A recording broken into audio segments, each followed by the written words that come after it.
2002 के पहले की कुछ प्रथाएं ऐसी हैं। प्राचीन गांवों की सभ्यताएं, बूढ़े बुजुर्ग श्री रामचरितमानस पवित्र ग्रंथों का पाठ किया करते थे और बालक लोग उस घर के बैठ करके सुनते थे।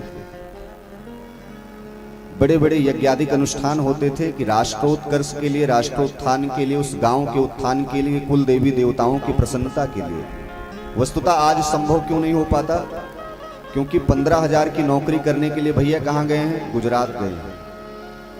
10,000 की नौकरी करने के लिए भैया दिल्ली में बैठे हुए हैं, और उसमें से भैया 6,000 बचाते हैं और 4,000 क्या करते हैं? वो स्वयं खा पी लेते हैं और कमरे का भाड़ा दे देते हैं। लेकिन वास्तव में यदि हम अपने गांव समाज में रह करके अपने राष्ट्र के लिए कार्य करते हुए और यहीं पर धन की प्राप्ति का मार्ग चयन करें, तो उस 10,000 से बेहतर हम यहाँ रह करके माता पिता की सेवा भी कर सकते हैं और साथ साथ धन आगमन का एक मार्ग भी प्रशस्त हो सकता है। लेकिन यह सब जानकारी प्राप्त कैसे होगी? जब आप अपने मन में, अपने अंतर हृदय में यह धारण करेंगे कि हमें शिक्षा प्राप्त क्यों करनी है। आज का युवा शिक्षा प्राप्त क्यों करता है? नौकर बनने के लिए। उसका एक लक्ष्य है कि मुझे नौकरी करनी है। जब तुम पहले से ही मानसिक रोगी बन चुके हो कि तुम्हें नौकर बन करके पेट भरना है, तो तुम कभी मालिक नहीं बन सकते हो। लेकिन अपने मन के इस रोग को निकाल दिए कि हमें शिक्षा अध्ययन करके विद्वान बनना है और समाज को एक दिशा देनी है, तो वास्तव में धन, पद, प्रतिष्ठा, ये सब कुछ आपके चरणों में ही रहेगी। लेकिन यह शिक्षा युवाओं को प्राप्त विद्यालय से नहीं हो पा रही, क्योंकि विद्यालय में आजकल उठाएंगे तो पूरा सिलेबस CBSE, ICSE और नाना प्रकार के जितने भी क्रिश्चियन थे, वो सब कुछ इन्हीं के दिमाग में भर के चले गए हैं। और आज की शिक्षा पद्धति में टोटल क्रिश्चियन बन रहे हैं बच्चे। सारे के सारे बच्चे क्रिश्चियन बनते चले जा रहे हैं। और उसका मूलतः कारण क्या है?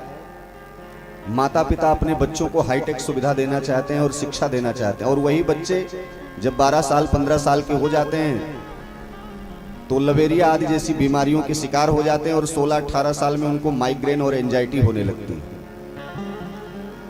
और फिर जो कलह क्लेश उस घर में जो तांडव मचता है, तो बाप रे, उस समय तो भैया घर की दशा जो होती है, पड़ोसी अलग मजा लेगा और पूरे समाज में अलग पूरा गंध व्याप्त होगा। इस पूरी समस्या से समाज को बचने के लिए करना क्या है? पूज्यपाद गोस्वामी तुलसीदास जी यही समझाते हैं कि संतों का संग करो, और संतों की संगति में प्राप्त क्या होगा? दूसरी रतिमम कथा प्रसंगा। जब संतों के पास आप जाएं तो प्रणाम निवेदित करते हुए वहीं पर बैठ जाएं और शांत चित्त होकर के संत के सुंदर आभरण को, परिधान को, उनके स्वरूप को अपने नयनों से आप देखें।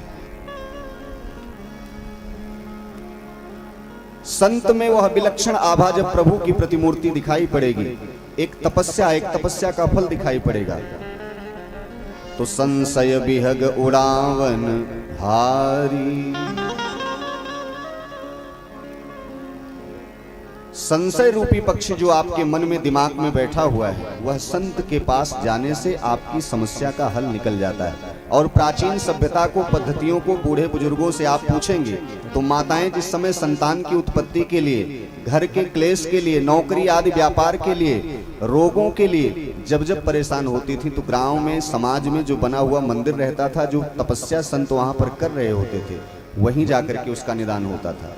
लेकिन आजकल तो गांव के पुजारियों को, पुरोहितों को, पंडितों को, साधु संतों को, इनको दरकिनार करके जो हाईटेक टीवी, नेशनल टीवी और आदि नाना प्रकार के संत महात्मा दूर दराज दिख रहे हैं, हमने तो उनको गुरु बना लिया।